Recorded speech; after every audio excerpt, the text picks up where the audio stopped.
And welcome back to Wandering Through Wayne's World. Okay, so guys, you know my favorite topic is real estate. You know how much I love real estate. I told my story a million times. Well, with me is Brian Sharkey from Sharkey Real Estate. Yes. Hey. How you doing? I'll try to get that out early because so I don't make a mistake on names and stuff. You got it right, Wayne. Thank okay, you. so we're on the Treasure Coast. Where's your office? My office is in Stewart, just before the Roosevelt Bridge.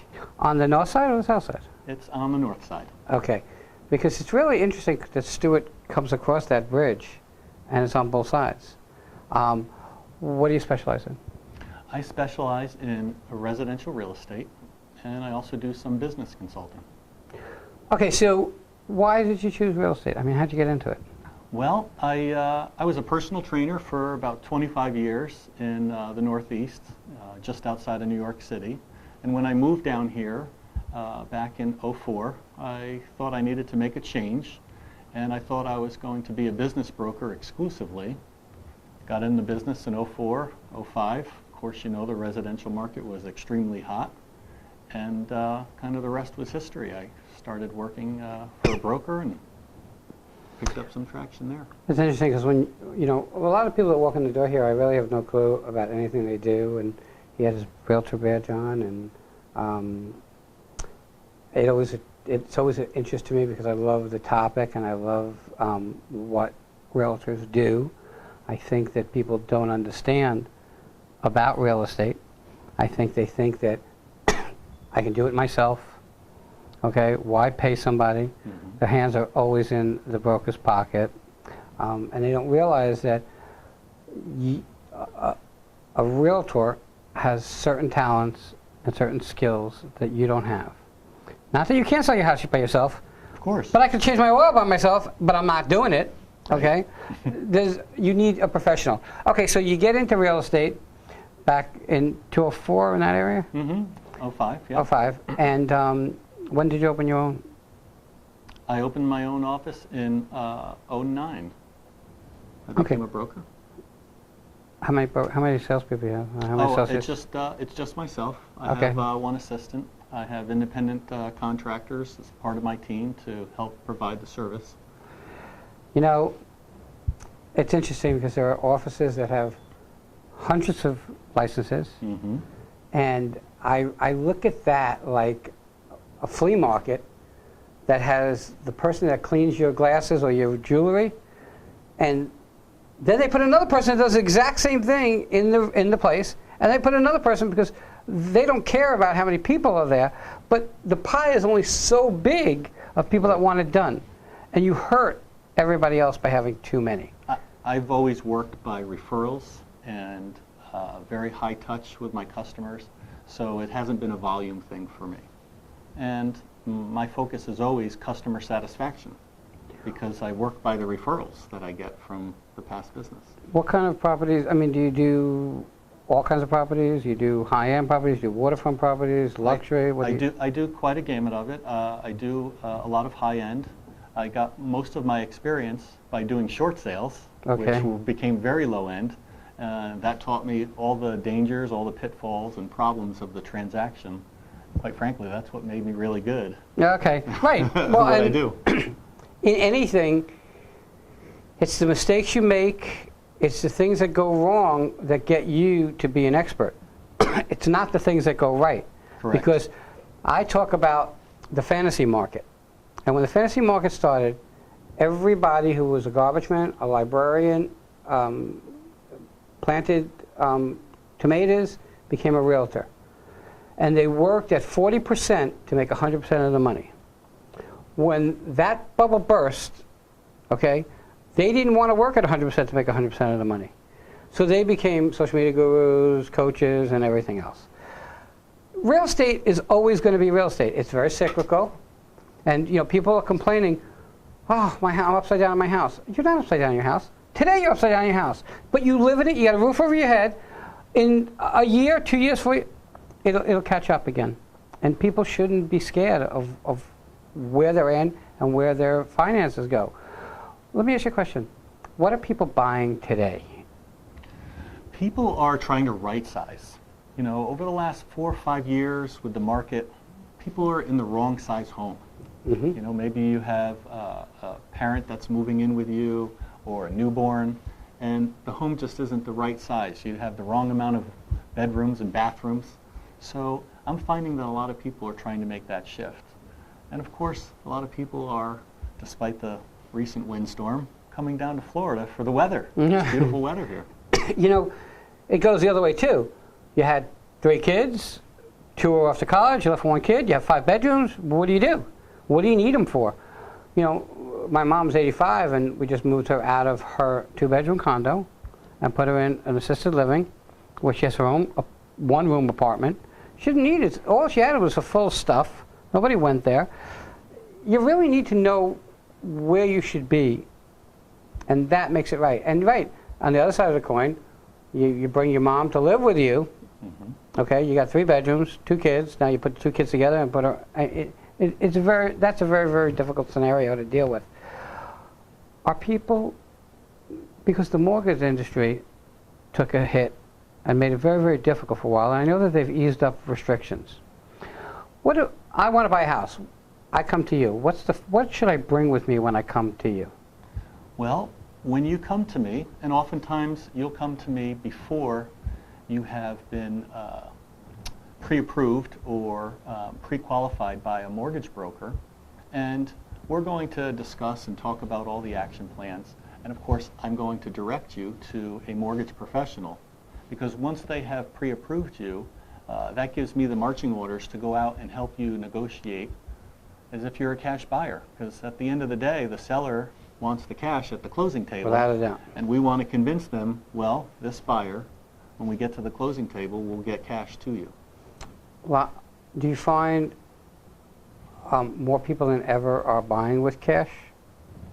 We've seen more cash buyers, probably more international cash Right. buyers. But you know, the mortgage tool has been a great way for people to really prosper. I mean, where else can you go and put 20% into an investment and get 100% of the value use from it right away? I mean, I totally get it. I know that we've had a lot of people here, realtors have come through that have seen buyers from Dubai, cash, buyers from, we have hubs of list viewers in Dubai, Germany, Turkey, Brazil, UK, Israel, and most of those buyers are coming with cash, and Canada, of course. Canada is probably a very big market out here. I see a lot of Canadians. We do see a lot of Canadians coming down, come right down 95. And they don't come to live here permanently. I think they come as snowbirds. Just for the winter, snowbirds with the big RVs and the car towed behind. But are they buying real estate? They're also buying real estate, sure. They're buying luxury condos, second homes. You know, they want to have a place that when they get here, that they can feel comfortable with, and sure. Okay. Who's your biggest buyer today? I mean, is it 18 to 25, 25 to 35, 35 to 45? I think the millennial market now, the 30-year-olds, they're really starting to kind of get off the sidelines now and starting to purchase their first homes, which is... I know that we went through a period of time where it was like 2 families living in 1 house, okay? Is that fading away? Is real estate getting more reasonable and easier to obtain? Yes, that goes back to what I meant by right sizing, and that's exactly it. All right, so I come to you, I talk about what I want. Okay, I need a 3-bedroom, 2-bath. Okay, of course I know people, and I'm going to say to you, well, I don't want to spend more than $200,000, but we don't even know if I can afford $200,000, and you're going to now send me to a professional who's going to really let me know and let you know where you should market, where you should look in the market for me. Correct. The number one thing I would recommend every buyer that is entering the market is find a local lender where you're purchasing to help you with that qualification, because that local letter is what's going to help the sellers and the listing agents to have the confidence that you're going to be able to close on time. Well, you said something interesting. So if you're buying in Stewart, you really should be using a mortgage company, a realtor, inspector, an appraiser, if you're using all those things, from Stewart. it would make more sense. They're going to know the area, they're going to know the product, the construction, some of the history much better than if you hired someone from outside of the area. And I'm not saying that you necessarily would have to use that mortgage lender, but at least if they have pre-qualified you and taken a look at your finances, you know, if I'm the listing broker, then I can walk into that mortgage broker's office and say, hey, I have a question. Whereas if they're from California, I might not be able to get an answer. No, I did real estate in Jersey, we were talking before, and it was very, very different than here. In Jersey, you had an attorney do your contracts, and here you don't have that. Correct. Do you think that that's something, a benefit that we should have here? Well, as a real estate professional, and I've been doing this now 12 years, every 2 years the Florida Bar Association and the Florida Association of Realtors meet, and they negotiate and they discuss the problems with the forms that they ask the realtors to fill out. Now, I can't give legal advice, No. but I'm very comfortable and confident with filling out the forms Boilerplate. and understanding what those boilerplates mean. Now, there are some special exceptions when you have to hire an attorney and get specific language put into an agreement for whatever reason, but I would say 90% of the time, most real estate professionals in the state are very comfortable with handling that, so you can hand that to a title company or a real estate attorney to close the deal after it's done. All right, we're getting to have a time. I wanted to ask you one more question, and when you get old like me, you know, like sometimes those questions just fade out of my mind. It's really just so different. In Florida, in New Jersey, okay, your fiduciary responsibility is to the seller.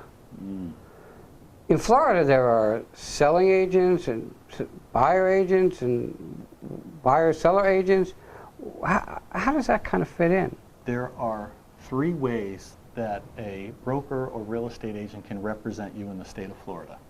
And it's very important to know all 3 of them and the benefits and, of course, the challenges with each. Can I go through it for you? Yeah, absolutely. This is important to get out there. The first one, which most people don't recognize, if you walked into an open house, let's say, and the listing broker has opened the home, and you come in as a buyer, they are going to immediately tell you that here's a notification, I am not representing you. There's no brokerage relationship here. I'll be happy to help you fill out the forms, but I'm not representing you or your interests. So if you happen to divulge something that might be beneficial to the seller, it might expose you a bit. Right, okay. Most transactions in the state of Florida are done as what we call a transaction broker. And in layman's terms, probably the best way I could describe it, you think of us as referees. Okay. We want to make sure that everybody is been disclosed what needs to be disclosed.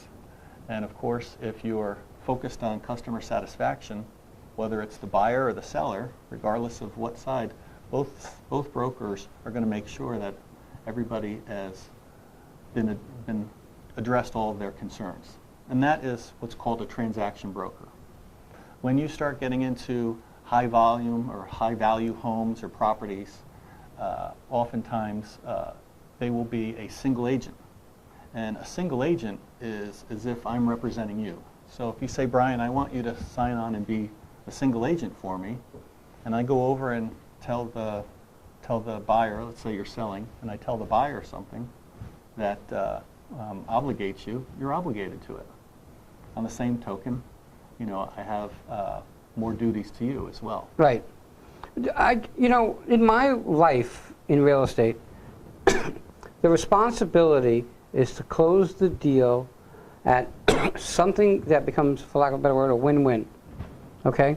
Yes, sure, if the house is 150 and the person is willing to spend 146, the seller is willing to sell at 145, okay? It doesn't matter if the person pays 146 because they're going to be happy with that. That's in their mind. The problem is that people want to steal everything. Right. On one side, on the buyer side. On the seller side, the problem is that, oh my God, I remember my kid falling in that corner. Right. When I started in residential, I said I did it for 6 months, I almost had a pencil in my eye. It was because I went to a home and the woman said, I don't like those curtains. The curtains don't stay. They don't stay. Right. Okay? Paint, curtains, you really need to get past that. And the last question I'm going to ask you before we let you go is, if I'm selling a house, what's the most important thing I should do to prepare this house for sale? Oh, well, there's an expression, cleanliness is next to godliness. Right. I would say that would be a number one. But Wayne, I wanted to say that because as a listing broker, and that's really one of my fortes, there's three things when I come to your home and we talk about. And the first is the price. And of course, every agent and broker that lists a property, they go in and of course, oh my goodness, if the seller doesn't like the price I give them, that's the end of it. Right. I don't focus necessarily on just that. I focus on three things because the price is important, Right. but also too the timing.